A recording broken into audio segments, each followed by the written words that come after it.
podcast or whatever. So at the end of the day, like we got to have a great product. Yeah. But what is our product?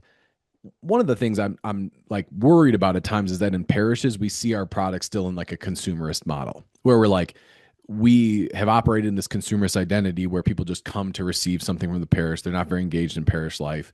And so what we want to do is offer them a better, shinier product, right? Like it functions more effectively. It has, better greeters, like it's just like, Yeah. and then in a lot of ways, this is like we've learned some of these things from the megachurch model, right? Like the evangelical megachurch model of like that's how you operate a church is like you just sort of like function more effectively. Mm-hmm. I think in reality, what like the product of a church is a life-changing relationship with Jesus Christ. Mm-hmm. Like Mm-hmm. if we're not introducing people in the pews to Jesus and helping them to give their lives to him, and that's the context, then the backdrop for their engagement in the life of the parish is this is the place that I come to live. Our culture of active discipleship, what we say is missionary fervor.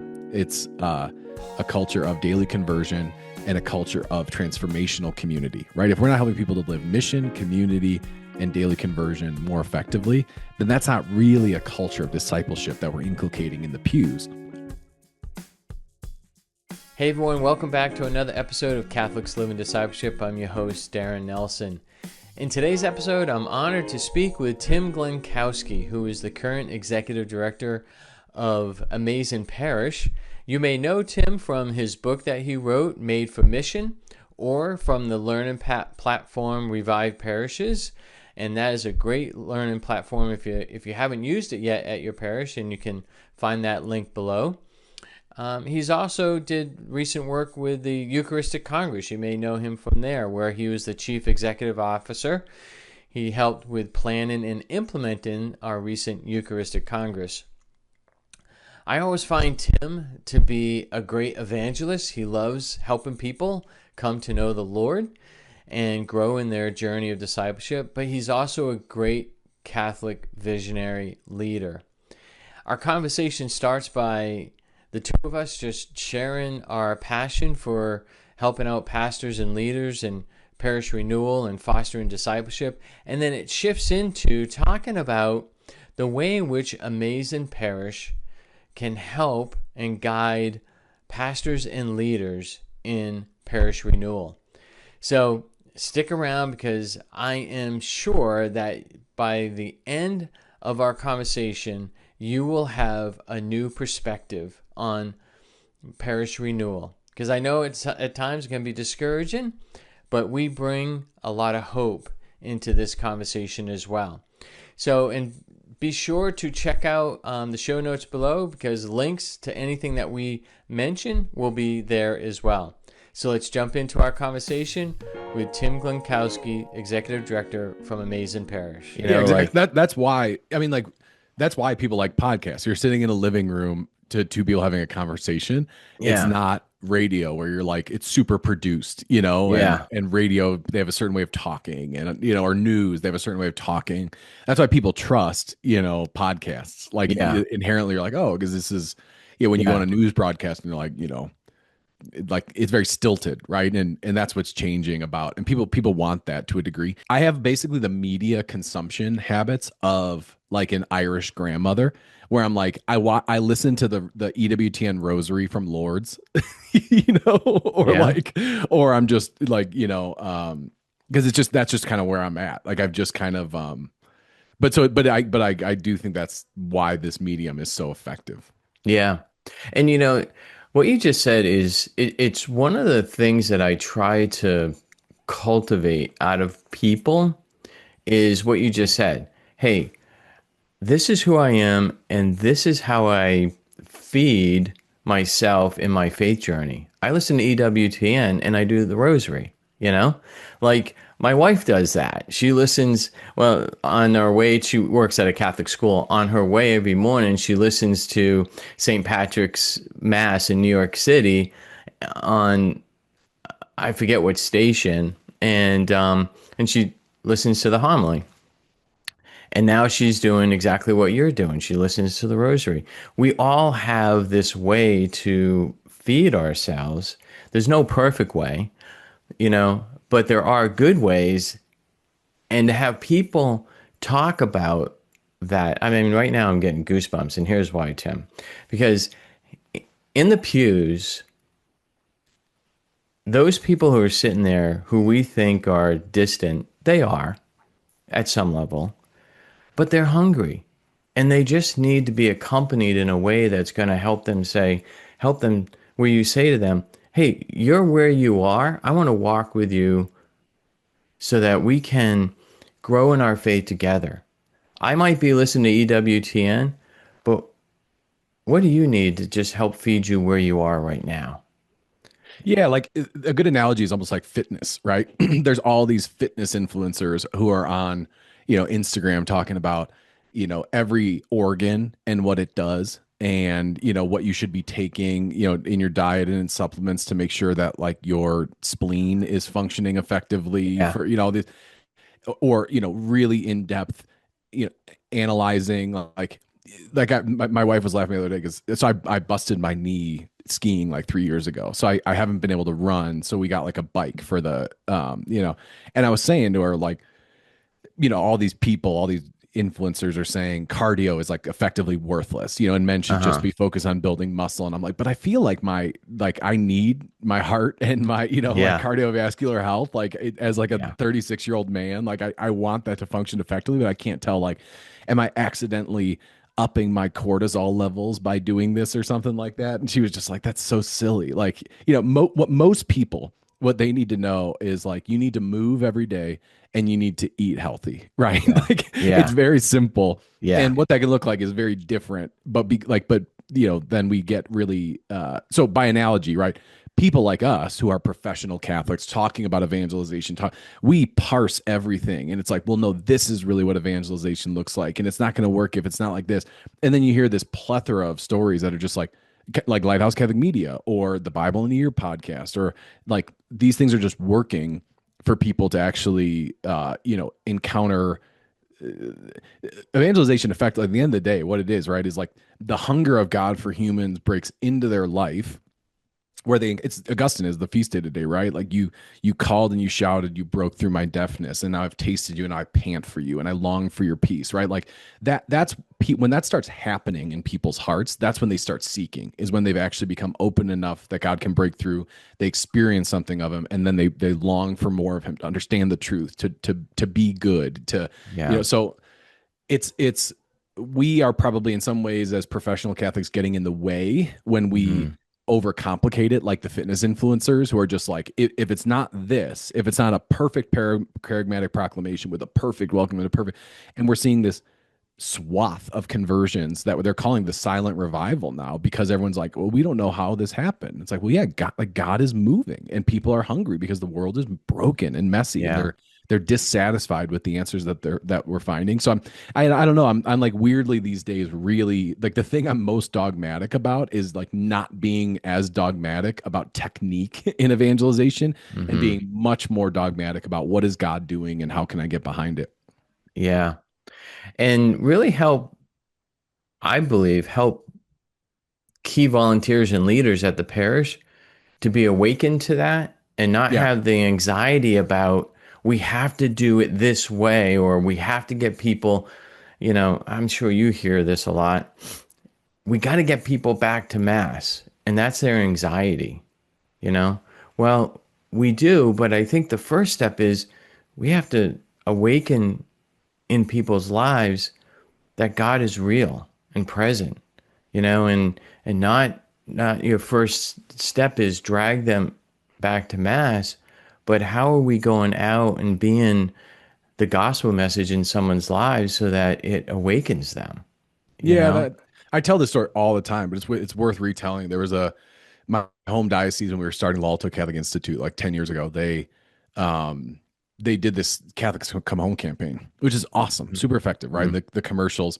So we had a really great data scientist at the diocese randomly, like for this kind of, mid-sized Midwest diocese. They had an incredible, he was like a former actuary who was just really passionate about evangelization, but also about measuring the fruit of, like, if we're going to invest in something, let's know if it worked. And so he did the study. So the October count, which is like, the baseline. It's not Christmas, it's not Easter. So dioceses count in October over 4 weeks, like how many people came to mass each week. Mm-hmm. That's your baseline measurement of how many regular mass attending Catholics you have in the diocese. And so he, so it was like 90,000 most years for this diocese was the October count. That year that they did Catholics Come Home, it was 110,000 that October. Wow. They did it in like September. It was 110,000. Mm-hmm. Guess what it was the year after that? 80?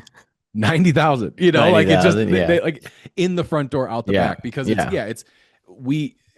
mean, I think to me, the key kind of things are like, I'm very, again, almost because of my suspicion of any like overly dogmatic approach to technique in evangelization, I've become very dogmatic about some core principles of renewal, like how renewal of the church happens, and then especially convicted about leaders needing to be formed in those with the right mindset, with like an apostolic mindset, because that is the people who are highly engaged. We talk all the time in Amazing Parish about the circles of influence, how a pastor has to form a team, change the culture of the staff and key leadership, and then go and evangelize the pews. And it's that third step where we often get caught, where it's people who have influence in the parish relative to the pews, but aren't really formed yet in what it means to have the mind and heart of God in the work of evangelization. And so like even that question, right?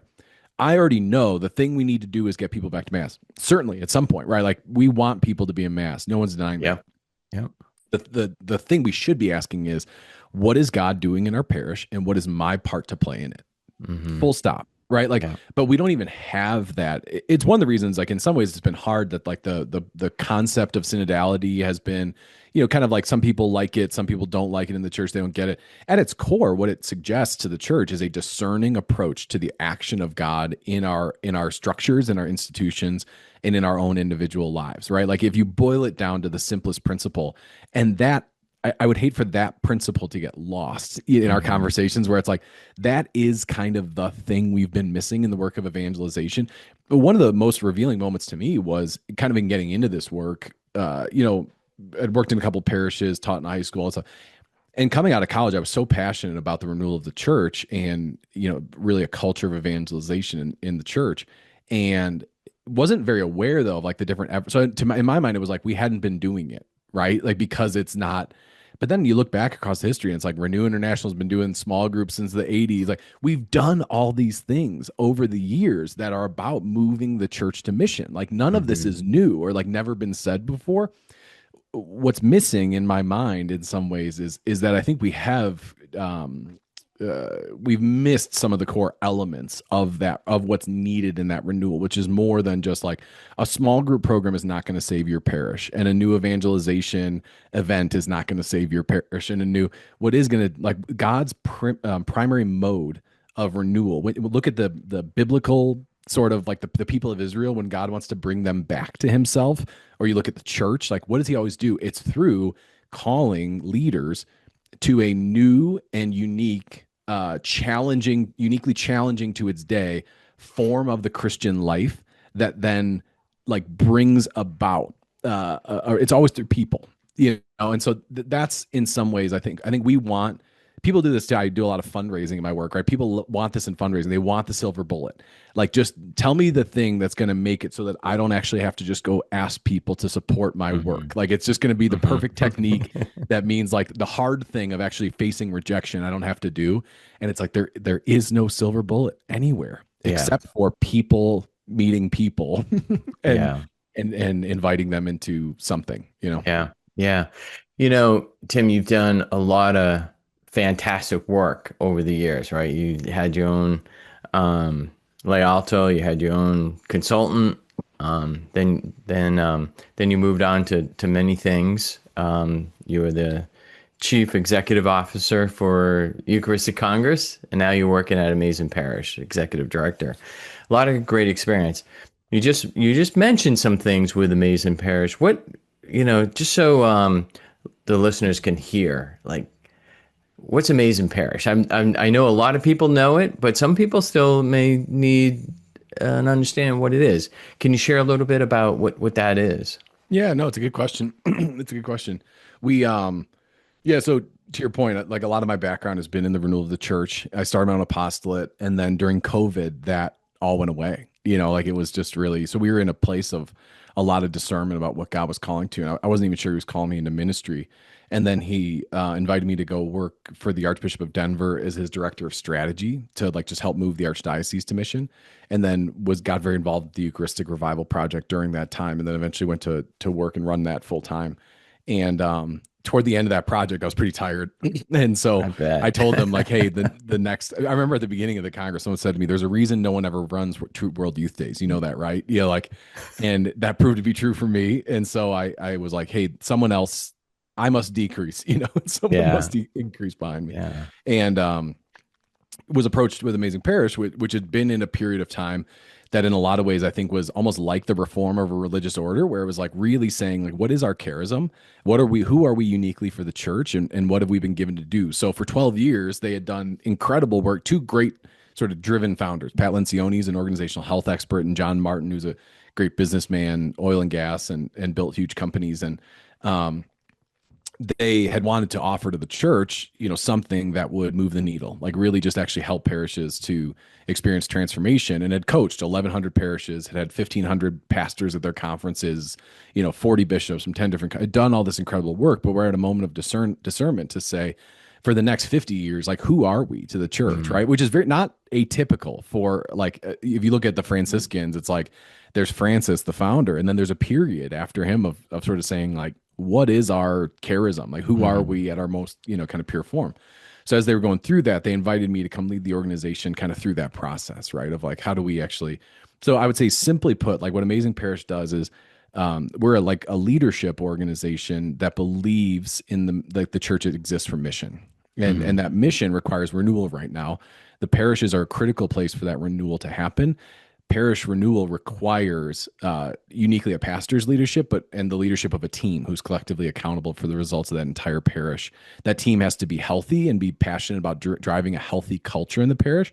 And a healthy culture is critical in a parish so that every person has a thriving place to encounter Jesus. So I think the unique problem that we solve in some ways is that the great obstacle to the mission of the church today in a lot of parish settings is like the human dysfunction that exists in it. Like, we are often highly political places, highly siloed places that are not pushing toward one mission together, and having exhibiting a culture of what we call an AP culture is healthy teamwork, unceasing prayer, and active discipleship, so that we can actually invite people to something that won't have them go in the front door and out the back door, but actually be a place that they encounter Jesus and want to continue to encounter him there. And so we coach, typically what we do is we coach pastors and their teams on that process of transformation, which can be a multi-year process. We're not very prescriptive. It's very like flexible to the context of a parish, but we know that there are key benchmarks that we're moving towards, is more what I would say. Like, we know we have to get up Mount Everest, right? And it's gonna be a really long, hard climb. But we know that based on the weather and based on the conditions and all that stuff, that we're going to have to be really creative in at each moment and how God is calling us to get there. So our coaches are like Sherpas, guiding pastors and their teams up the mountains. And we work with, over 100 pastors currently.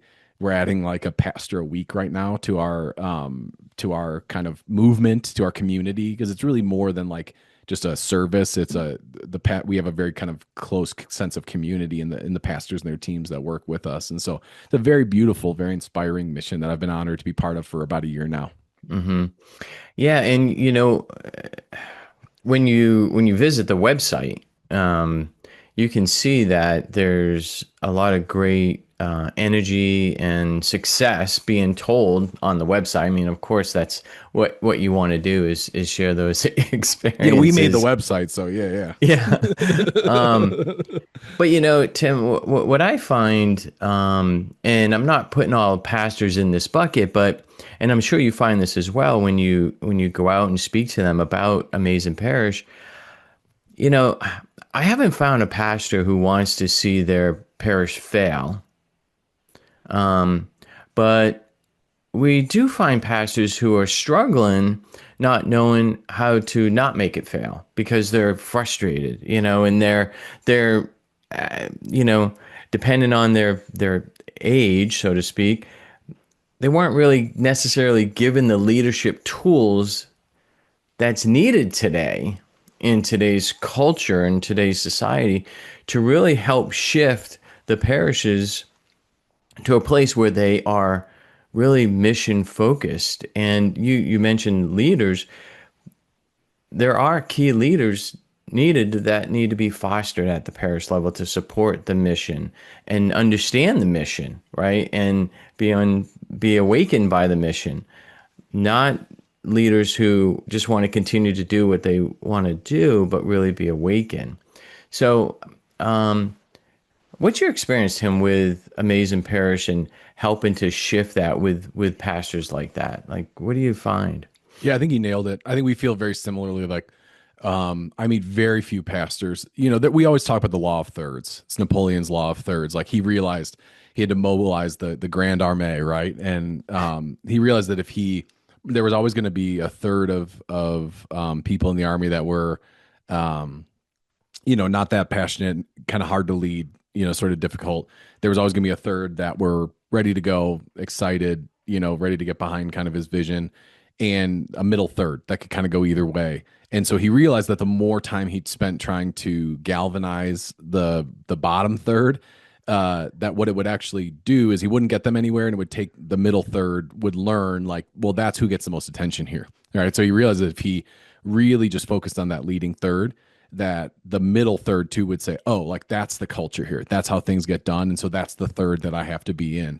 And so I would say it's similar in some ways with pastors I meet, right? Like, I do meet pastors who are just, not as inspired about like leading transformation. And, I think it's very few. I don't even think it's a third, I think most priests became priests because they want to see impact. Like, they want their lives to be given away for the sake of fruitfulness. And it's more the how problem. Like, it's great. I want to be on mission, but I'm in charge of a $3 million nonprofit with a 300 kids school, and I have all these demands on my time, and I don't even really know how to get traction. Like, I don't even know I can barely survive my days, and I'm dealing with all these problems, my staff, and all these issues at the school, and the boiler just ran out, the AC again, right? And like, they can do a lot of different things in those circumstances, like just fall into kind of management mode, like just putting out fires all the time. They can kind of lone wolf it and just rush ahead and try to like do it on their own and through the force of their preaching and all these different things. So what we really do is we teach them to lead. We accompany them through, a lot of the mental models and mindsets and the leadership dispositions, but then also the structures that are going to actually help them change the culture over time. And that's where we hear from a lot of priests that we work with. Like, they'll say like, hey, this didn't just help my parish. Like, it saved my priesthood. Like the attrition rates, even in young priests, there's some dioceses that are saying anecdotally, they're losing as many as half of their ordained priests are leaving the priesthood in the first 10 years still. Like today, because they're being put in these impossible positions. Like, let's just admit it. Like, we're in a recessionary climate in the church, right? Like, we have fewer and fewer priests who are trying to hold down the same, fewer and fewer people who are giving less and less and less, who are coming to our schools less and less and less, right? So like, a lot of leaders in the church feel like they're basically failing all the time because they see the numbers going down. Well, it's like, you inherited that problem. Like, you were given a failing business. You have to turn it around, and that's hard. That's a really hard thing to do. And you can't get obsessed with numbers. It's not about turning it around in terms of we're going to get back to 1960s levels of American Catholicism in terms of, building high schools everywhere and stuff like that. But it is about how do you lead in a context like that without getting burned out? Because there was a Sam Altman, who runs OpenAI, is the CEO of OpenAI. He gave an interview one time where he said, I've never seen someone burn out in a project that was succeeding. Like, burnout comes when we get discouraged because we feel like we're failing. And I think a lot of leaders feel like they're failing all the time because of the challenges that they inherited and that they're put into, and they don't know where to turn for help in those challenges. They can't speak poorly of the leaders who came before them, who left them a mess, because it's like, how am I going to, say, well, Father did a terrible job with the finances or something, that's my brother priest and my presbyterate. Like, so they're in these very isolated circumstances, and seminary education is not enough. Like, we could, until we're blue in the face, right, with seminarians or priests in their first few years, and we do some of this, right, where you can teach principles of leadership, but like, there's the classic, everyone has a game plan until they get hit in the face for the first time in boxing, they say, right? And it's like, like until you're actually in it and you're not just saying this is what it means to be a leader, but you're saying I have this difficult principle that I'm trying to interact with, and I don't know how we can work together collaboratively to get the school in a good place.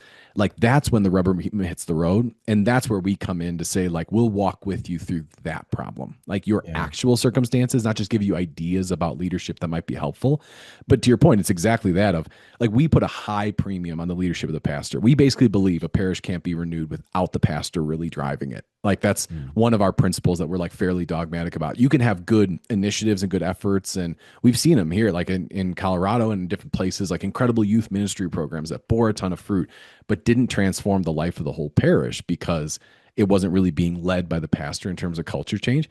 And so someone came to me one time and said, "Are you like you don't really believe in the role of the laity then, right? Like you're not as," and I was like, it's the opposite. Like I think we're the only organization that actually says we need a group of lay people who with the pastor are collectively accountable for the results of the entire parish. Like that's probably going an inch past what canon law would say, in terms of like how we see the role of the laity in the parish. So it is very much so about everyone understanding their role and their parts. And that's what we really help pastors to do is get all of those pieces.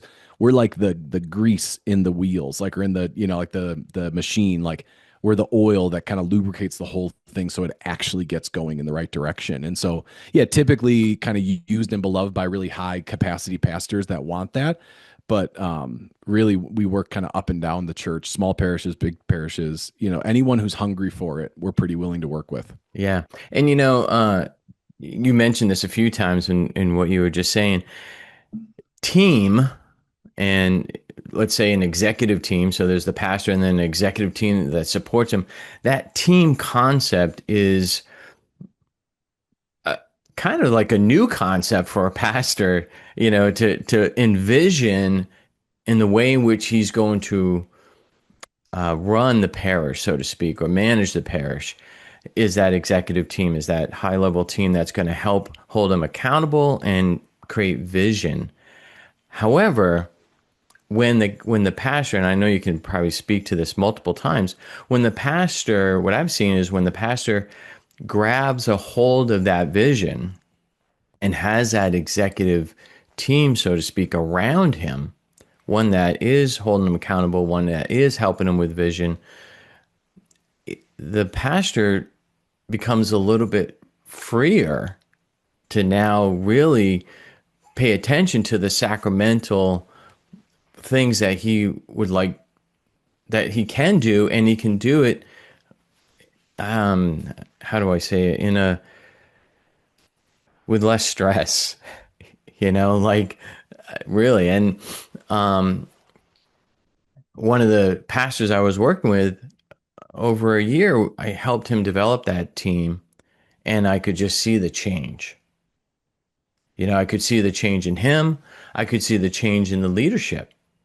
They are envisioning a model. So, and this is something that Amazing Parish really, I took it from Amazing Parish model, that I learned, I don't know how many years ago, in seeing that, and something that you speak about very often as well, Yeah. In some ways, that's probably like the charism of Amazing Parish, like the gift it's given to the church is to have really pioneered that leadership team model. That's now really like becoming more and more ubiquitous in chanceries, in parishes. And it's simple, right? It's like no leader is meant to lead alone, and leadership is inherently isolating. We've started to coach more, like apostolates and schools and ministries have come to us to be like, can you do what you do for parishes for us? And a lot of times it's because we have like a pastor who's the chaplain of that ministry or the chaplain of that high school, and they're like, hey, this really helped me. You should, you need, because every leader, some of the principles are very relevant. And so we were talking to one recently, the head of a Catholic Charities, and she was saying, I have 18 direct reports, and I need to be spending a lot of my time fundraising, and I can't even get to that right now. I don't have time to work on our culture or to build a team.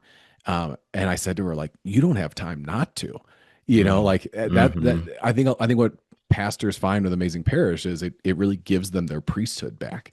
Like it breaks the isolation of I'm the only one here who actually understands the context of the entire parish, sees what it needs and is working on that problem at a high level. Everyone else is just like doers. I used to do exercises with Walter where I would draw org charts for pastors of like, what is your accountability chart here at the parish? And basically they would always look like octopuses, where it was just like one, hub, Yeah. and then a bunch of lines coming off that hub, and everything flows back to the pastor. And so in order for a pastor to do the things that only he can do, that only a leader can do, he has to be freed up to do those things. So we don't want to make our pastors CFOs. We don't want to make our pastors just like managers. We want them to be leaders, like visionary leaders who are pouring into the parish at every level, but they can't do that if they're the only one actually doing everything. And over time, every leader makes mistakes, right? If they don't have people speak, like for me, like I know I need people on my team that have a high level of discernment because I'm a hard charger. I'm my working genius. We talk about all. I'm an IG, so invention and galvanizing. Like so, I can come up with the idea to solve the problem and then get people rallied around the solution. But I will invariably break things if I'm left to my own devices. I will push too hard and too fast, and stuff will break. Like that's just that's what I do, right? Yeah. So I need people with high D on my team, discernment, to slow me down, to look around every corner and to say like, okay, good. What's the best version of this idea? And how do we actually create a process and structures to implement it? Right. And every leader is the same way, like has certain gifts and certain strengths and weaknesses. And if they don't have, they're going to get isolated and they're going to get burned out. And honestly, they're going to lead poorly if they don't have a team that's actually helping them. So we're not trying to put a team in place to replace the leadership of the pastor. We're putting a team in place to actually help the pastor lead effectively. Yeah. And another key thing that I think you just said that I think people should hear is you're not just creating this model, but within this model, you're helping people to really discern their gifts, their charisms, their strengths. I know I don't know if you guys use strength finders or how you do that, but that's important because when you start to help a team really discover what their strengths are, now you're helping them to understand how to work more effective and efficiently together, and not people just trying to do everything and not see it work out as smoothly. So that's I'm sure that's a key thing that you guys do as well, right?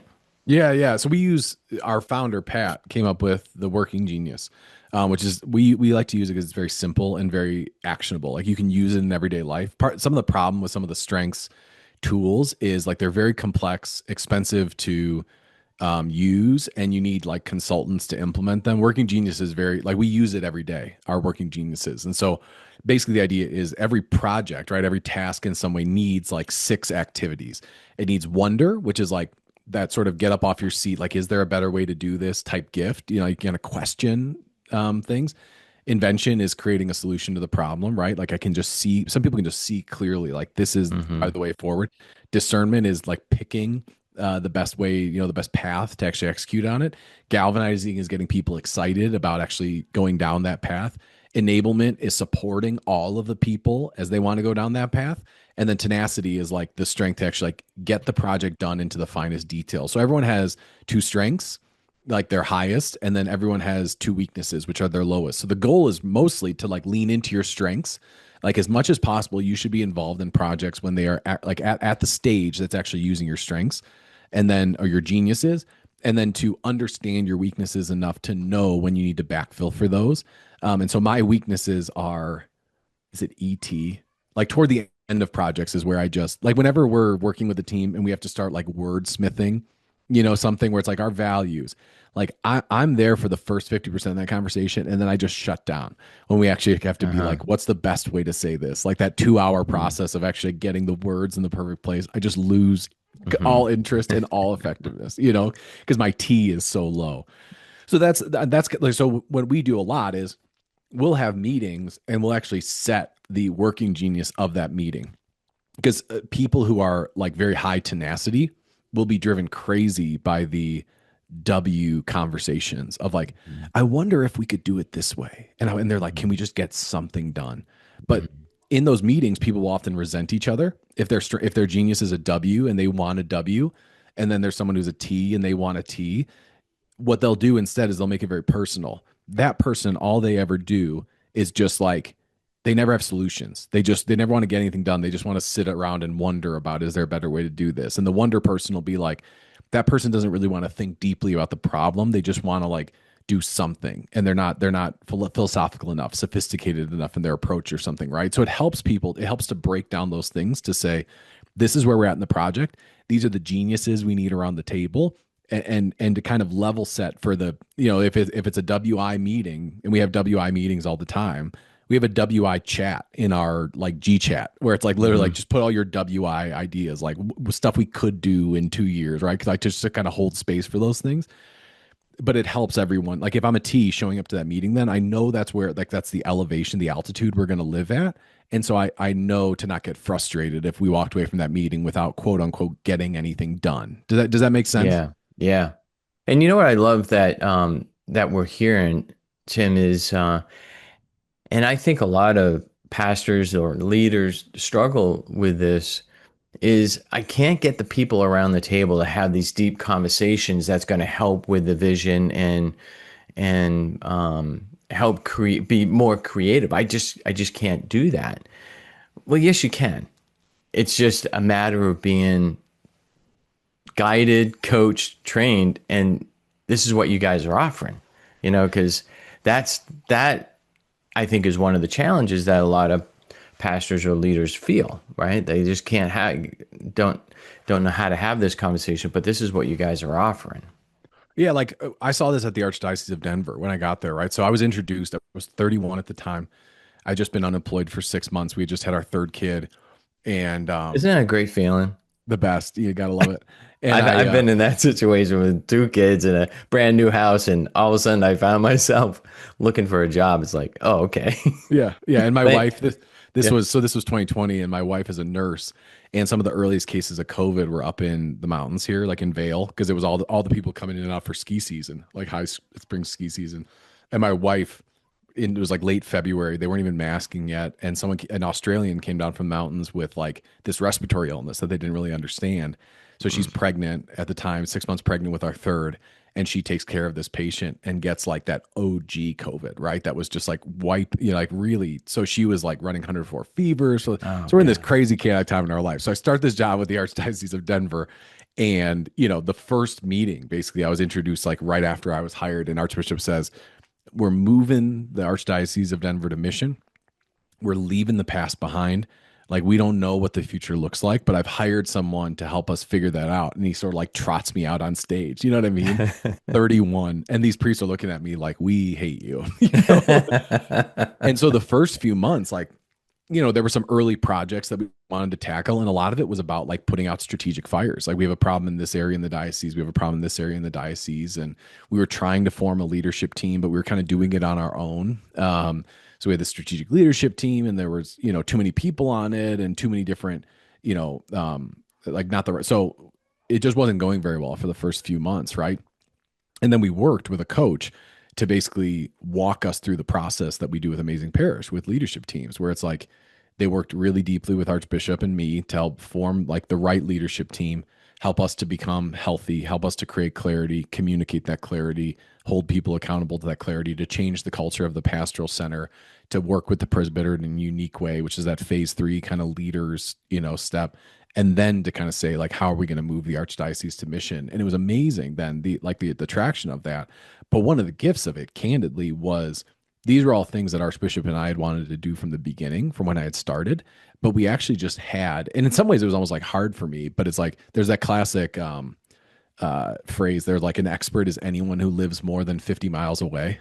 Have you ever heard that idea? No. Like, so it's like, we literally just had a third party standing at the table, facilitating us through the journey and being able to say things that we wanted to say, but they weren't us saying it. Yeah, internally, right? Where you can just get written off. It was just someone guiding us through that process. And then we could all receive that work as a team together, and it could draw us closer together, instead of it being like me and Archbishop pushing on this stuff and then other people resenting us for trying to change it. So yeah, that's basically the service that we provide, is like, our coaches meet with the pastor one-on-one to say, like, where are we going? How are we going to get there? How are you doing? And so they're really like, just a service to the pastor in helping them get where they want to go anyway. None of it is rocket science. often it can be clarifying, right? The simple Yeah. clarifying work of some of the concepts is very life-giving. And it gives you a language to actually work on this stuff as a team. But sometimes it's just having that third party to help that unlocks a lot of things. Yeah.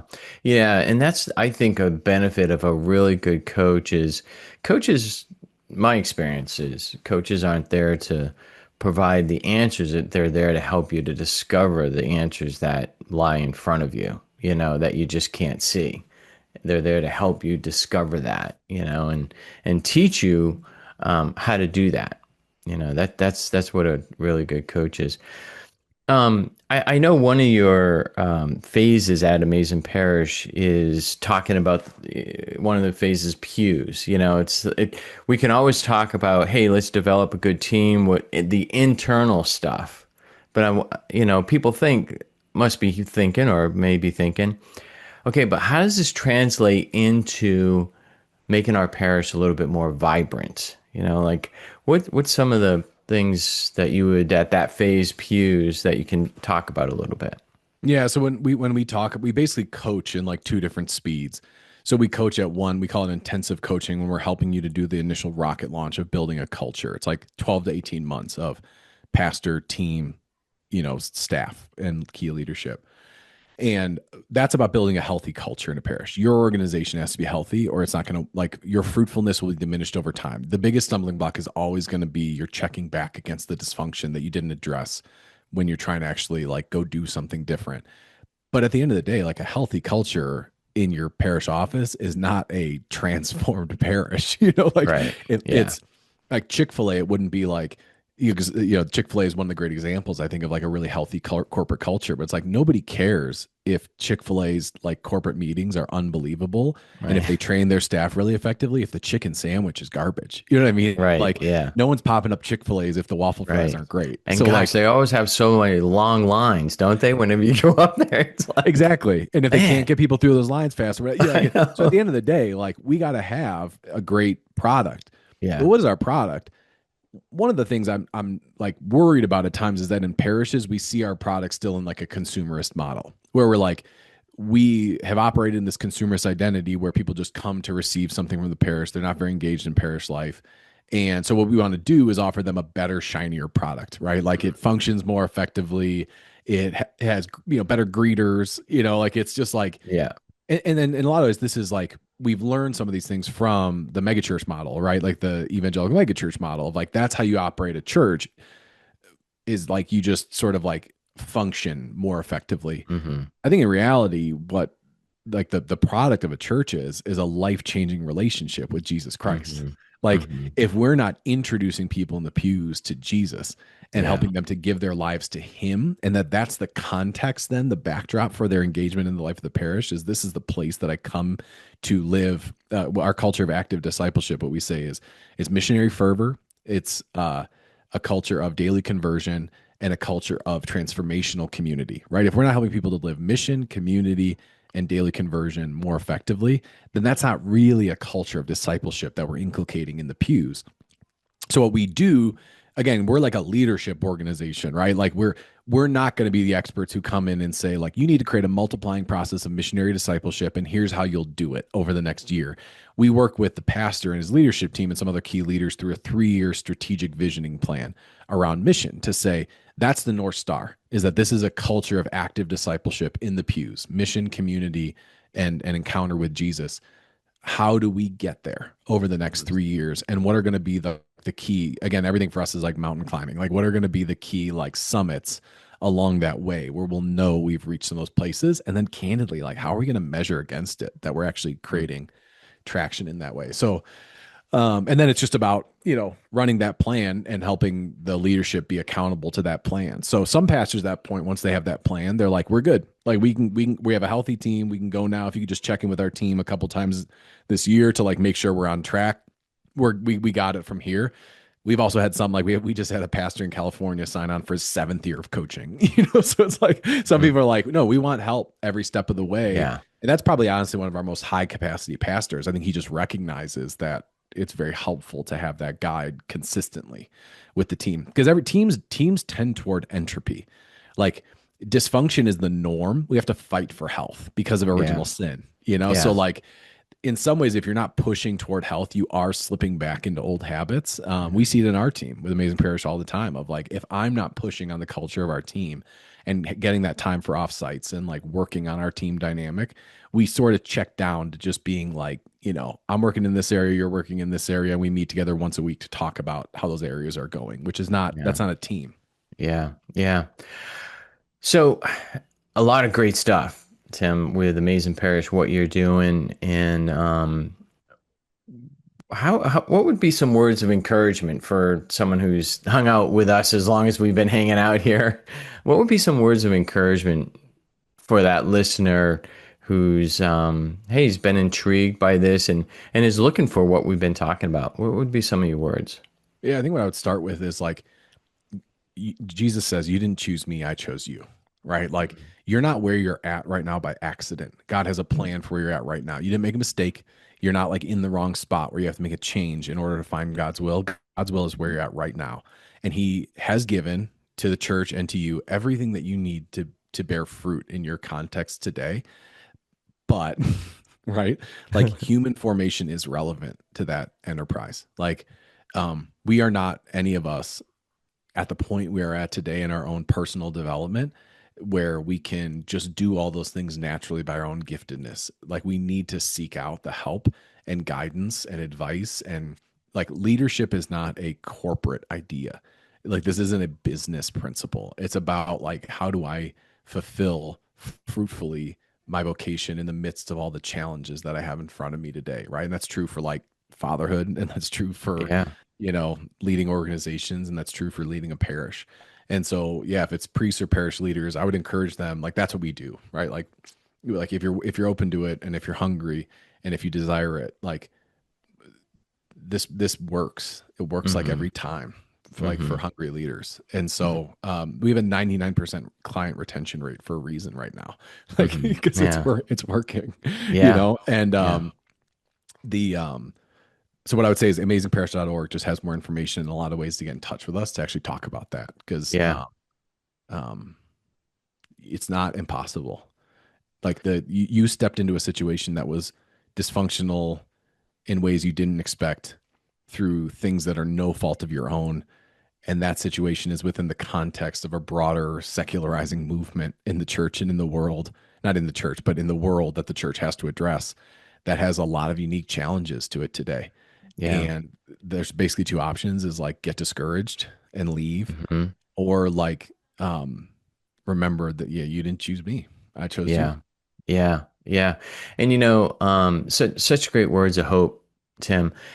And pick up the phone, you know, call Amazing Parish, email them, you know, allow yourself to at least, just what you said, Tim, allow yourself to at least be opened to listening to what potentially could happen at your parish, you know?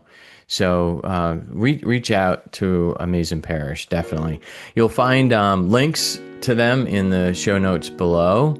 And Tim, I just want to thank you so much for taking the time. It's been great having a conversation with you. You're always inspiring to me as well, and hopefully very inspiring to the audience. So thank you so much for being with us today. Oh, God is good. Yeah, thanks for having me, and prayers for you and all your work as well, Darren. Yeah, great. Thanks. Well, thanks everyone, and we'll see you at the next episode. God bless.